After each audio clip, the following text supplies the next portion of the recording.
And I know you can't disclose specific conversations because you represent Diddy, but can you give us a sense of the fear factor here on his part? Because they did attempt to shank him already. He knows he's a target. Everybody's getting their laughs on, but we'll get the last laugh. It's a jail call. I don't know how you ain't got that, but that's crazy. I think he's brother love. He love other men. Diddy's lawyer has revealed just how serious the threat to Diddy's life is behind bars. And let me tell you right now, Diddy better not drop the soap, because things are not looking good for him at all. Are you concerned Sean Diddy Combs could be sexually assaulted, violently assaulted? Because based on what was said in court, it feels like a thing. If I could say one thing to him, in all honesty, don't drop the soap.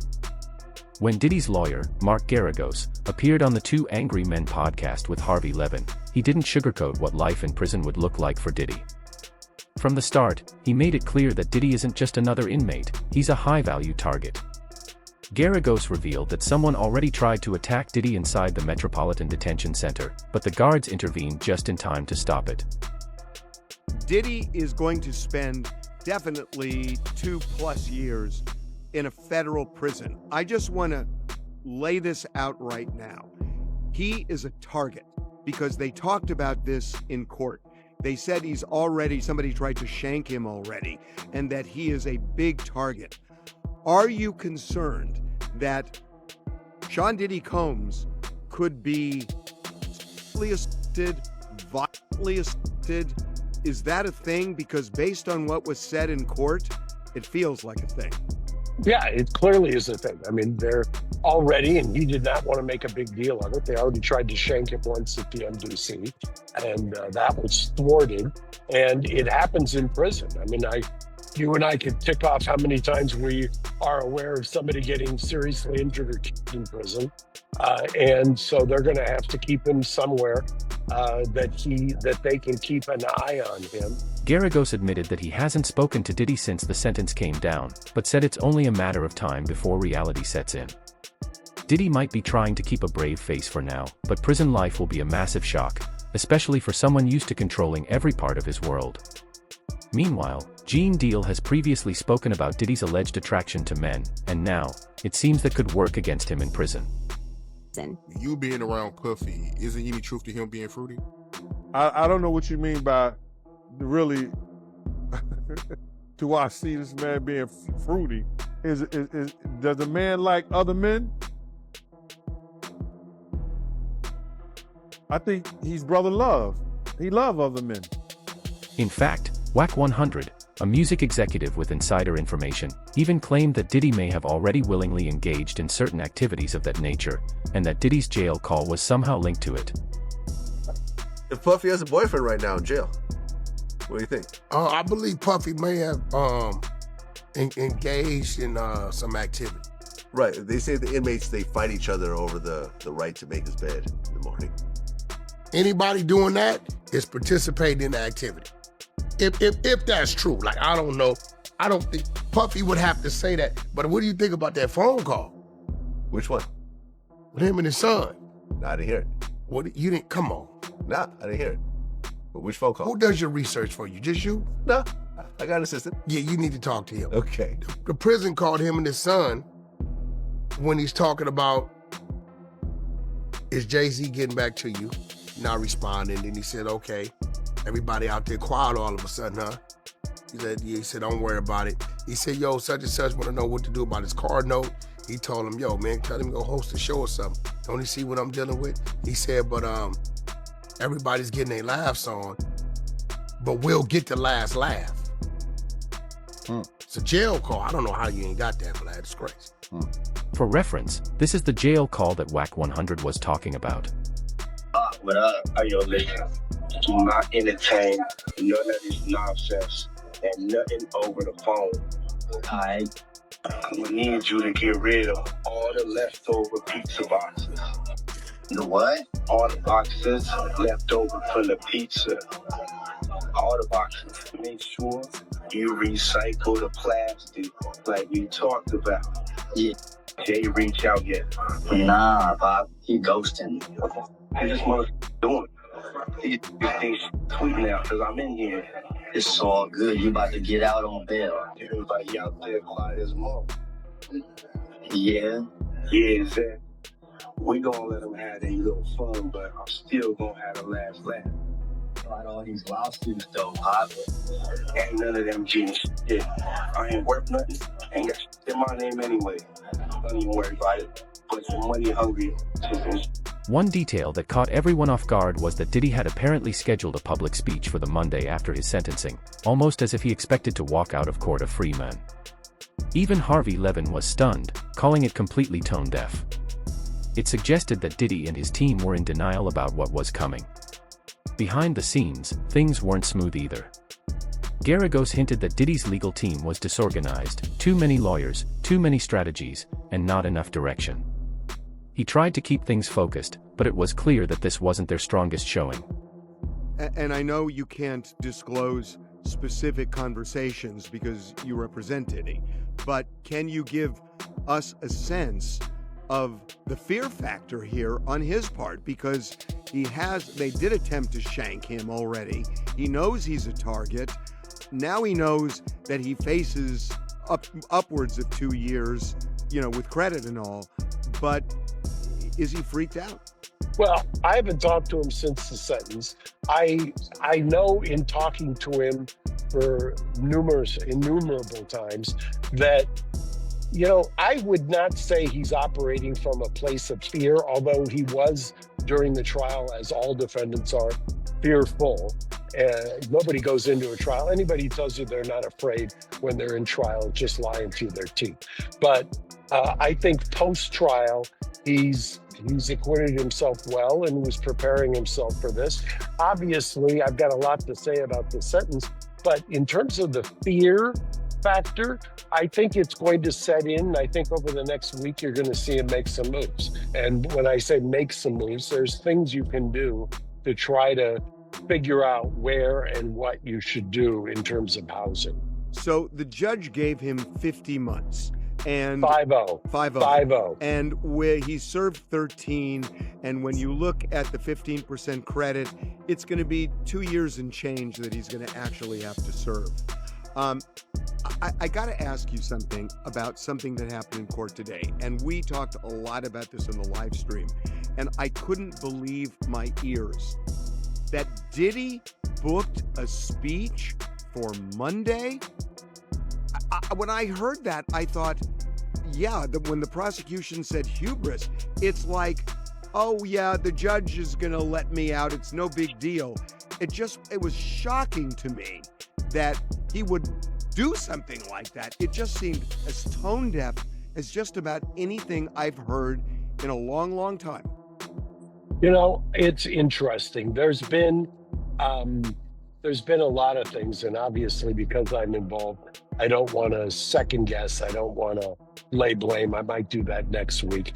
But a lot of times you find that people in these situations, and high-profile people, make decisions that aren't the best. And I think amongst them, I know that they tried to clean it up in courtroom afterwards. Who knows the real backstory here? All I know is that I think he is earnest, he being Sean, about wanting to better himself. I think the prosecution's kind of gambit, if you will, by asking for 135 months, basically just, between 11 and 12 years. But Mark Garagos, the man Diddy paid to defend him, seems to be the only one who truly believes that Diddy genuinely wants to better himself. Those who have been calling out his alleged crimes for years, including Jaguar Wright, are still speaking out, reminding the world of the people Diddy has allegedly used and discarded, and urging them to come forward. In particular, Jaguar Wright has recently brought up a story about a man who was allegedly mistreated by Diddy, and she claims to have proof of it. You see that seal? Yeah, we see it. Yeah. Court of Wayne County.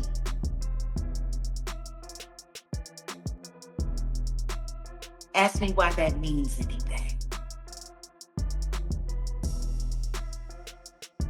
Please, if you don't mind. Well, see, it has to do with this case. Back in 1998, it's so funny that you said rappers from back then, back in the late 90s, and they did this and they did that.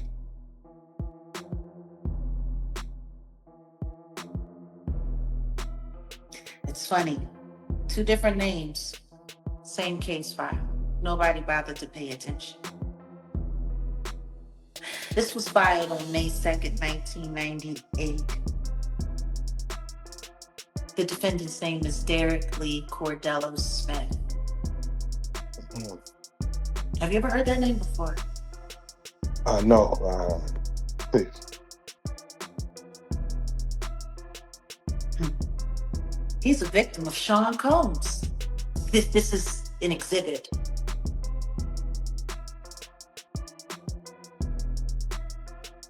Commitment of sentence to the Corrections Department for offense of criminal sexual conduct, 3rd degree, as conditioned primary offense. Wayne County Medical Examiner's autopsy report, which would be the autopsy report of Carl Bishop, an actual kit, a grape kit, and the materials contained were of the victim and the defendant. The incident report identifying Sean Combs as the suspect.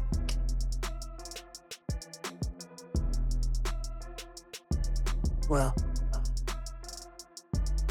do you understand what that means? Hey. Do you understand what that means?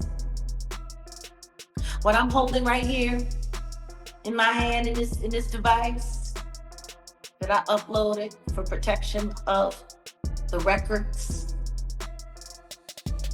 See, while everybody was busy watching that sham of a sham or whatever that was supposed to be to make people think that that guy actually was finally handled up on in some way, shape, or form, God was busy making sure that these very real findings came to me.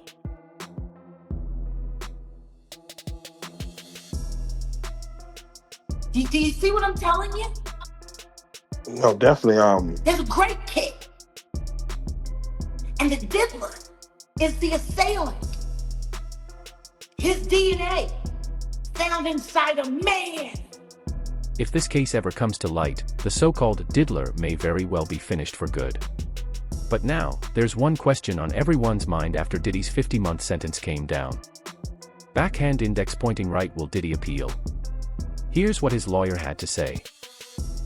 The appeal seems off the... Are they even going to bother appealing this? Oh, I think it's way too early to make that determination. I mean, you have to let it sit in. I will tell you, and by the way, 50 months, 50, leaves you open to a number of possibilities if you're Sean Combs. And he will be consulting with consultants, he'll be consulting with professionals who will give him the advice on that, who understand exactly the permutations. But for an appeal, I'm going to go back to the point I made and try to make it less esoteric. By giving him 50 months, by the judge sentencing him to 50 months, the appeal, I think, if I'm handicapping it, if somebody comes to me and says, Mark, what do you think about an appeal? It's not Sean Combs, it's somebody else. The judge found sentencing guidelines that were over 70, and the judge went under by 20. And then I'm asked, I went to trial, I lost on a couple of counts, and the judge went under what probation suggested the guidelines are. I would tell you that an appeal is it's always a heavy lift. It just becomes a Herculean lift because of the way the judge did it. And by the way, I've said this a couple of times. This is not a judge who this job was a upgrade. He took a massive pay cut. He was an accomplished litigator. He has a pedigree that most law students would envy. And he's a very, very brilliant man. And if you don't think he thought this through and understands, no judge wants to get reversed. And this is about as insulated a sentence as you can get from an appeal. Having said that, on the Mann Act itself, he left some wiggle room open for the constitutionality of the Mann Act as applied.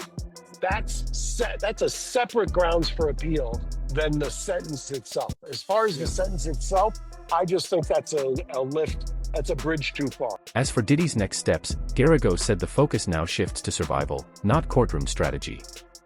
High-profile inmates often bring in prison consultants, experts who have lived inside the system and know how to keep clients safe.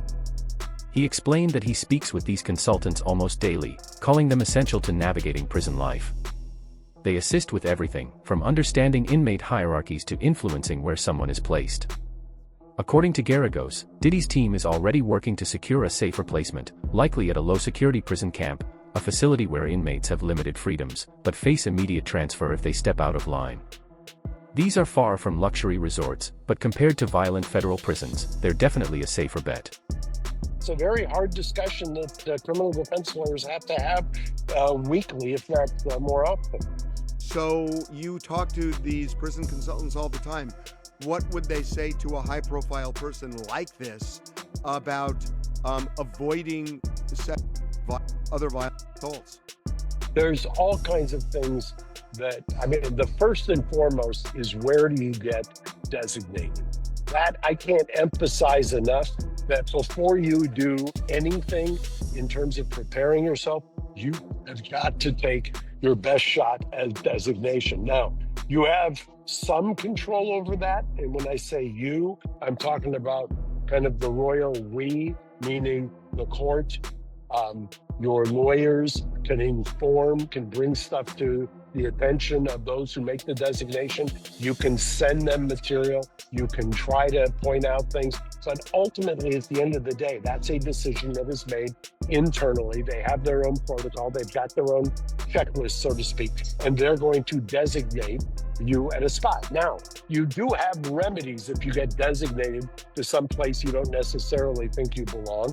I've had clients who have challenged that successfully. When they've been designated, they think it was because of a misnomer or a misclassification, and they've successfully done it. But sometimes be careful what you wish for. You get a little kind of what I call in LA parlance freeway therapy, where, okay, you want to go someplace that's not as onerous. We're going to send you someplace where you've got no relative anywhere near you because you challenged us. I don't want to say it's punitive, but it's punitive.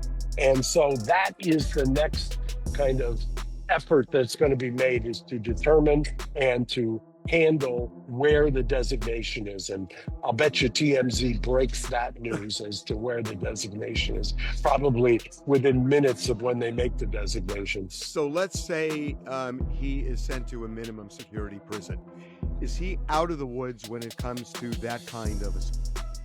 If you're going, you and I talked about Ghislaine Maxwell, who went from the one place in Florida, which was a higher level, not a camp.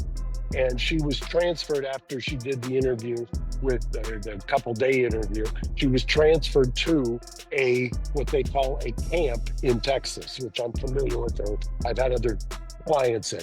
So a camp is generally one of the better places to be. And the reason for that is because a camp is basically, you get certain privileges. And if you step off of the line, so to speak, if you violate, if you do anything that is not according to Hoyle, they will immediately send you someplace a lot more onerous. So that's why I say, in a long-winded answer to your question, yes, you've got to get designated somebody. You know, I know he wants to be New York adjacent. If I'm Sean right now, I'm going to be angling for someplace like Lompoc Satellite Camp or something along those lines. Former Real Housewives of New Jersey star Joe Giudice, who spent 3 years at Fort Dix for fraud and conspiracy, says the reality isn't nearly as peaceful as it's often portrayed.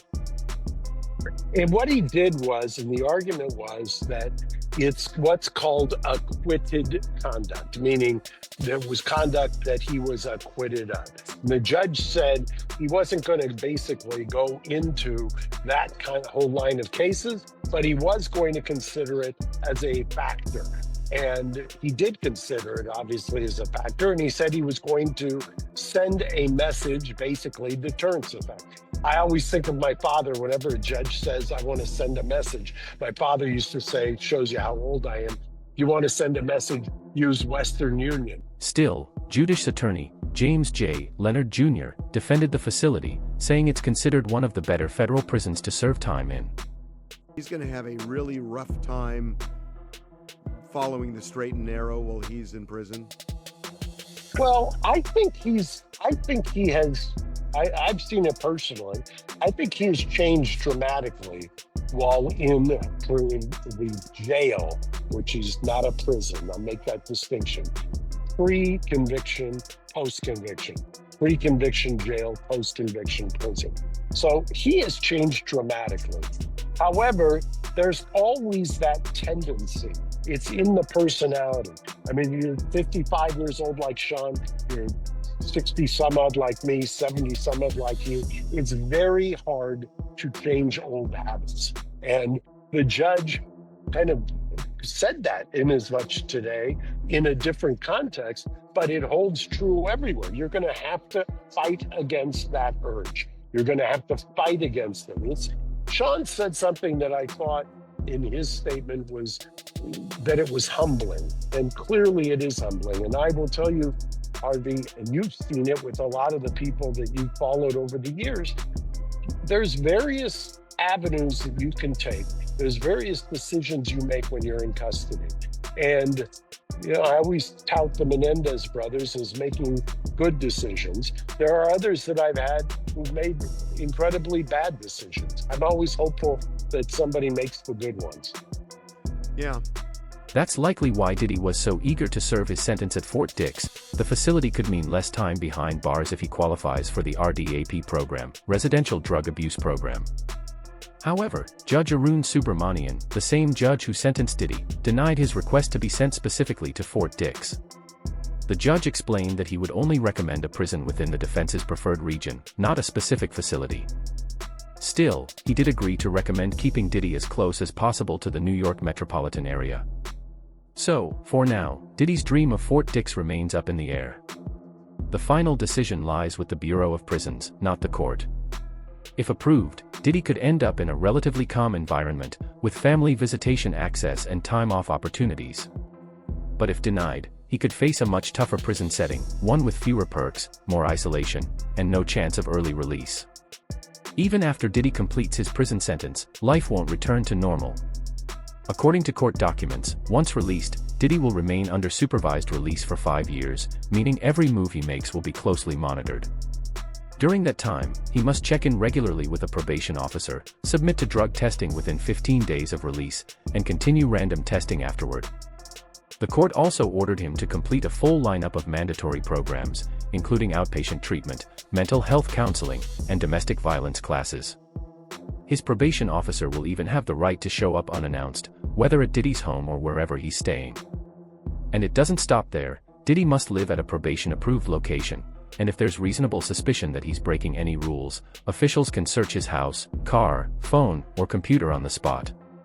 These strict conditions likely exist because Diddy has a history of intimidating or silencing witnesses, and evidence showed he tried to do the same during this very trial.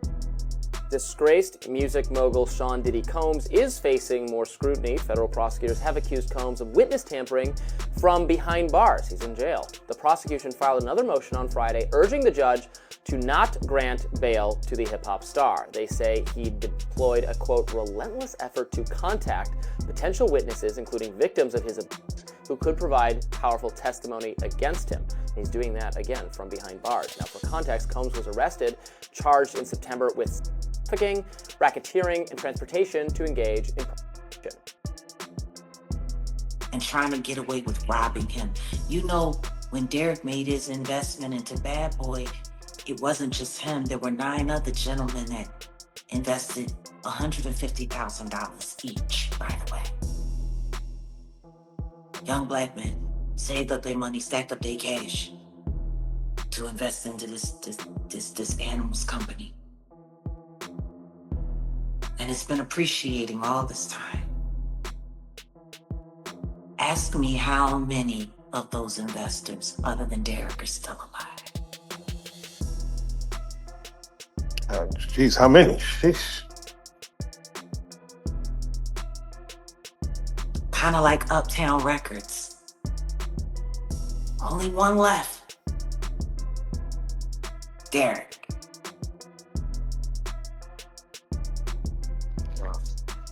Wow. And for him to apologize for it would mean that he would have to admit that it happened. And then that means there may be other Dereks out there. And I'm not saying at the level of that, but Yeah. Yeah. Like, say you're sorry. it doesn't bode well. Say you're sorry to somebody who was without a doubt your victim. The restrictions go even further. The founder of Bad Boy Records, once known for his private jets, luxury islands, and all-night parties, will no longer be allowed anywhere near guns, ammunition, or any kind of weapon. He'll also be required to work at least 30 hours a week, though it's still unclear what kind of job he'll be doing once he's out. And perhaps the most isolating rule of all, Diddy is forbidden from contacting anyone involved in criminal activity. That includes former associates who may have once been part of his inner circle. So, even if Diddy manages to secure the lighter environment of Fort Dix and eventually earns early release, his freedom will come with strings attached, constant supervision, random searches, mandatory therapy sessions, and a completely different lifestyle from the one he's known for decades. For someone who built an empire on control, power, and image, the next few years will be defined by the one thing he's never had to live with before: strict control over him. Thought Balloon, do you think Diddy can survive this new reality? Let us know your thoughts in the comments below.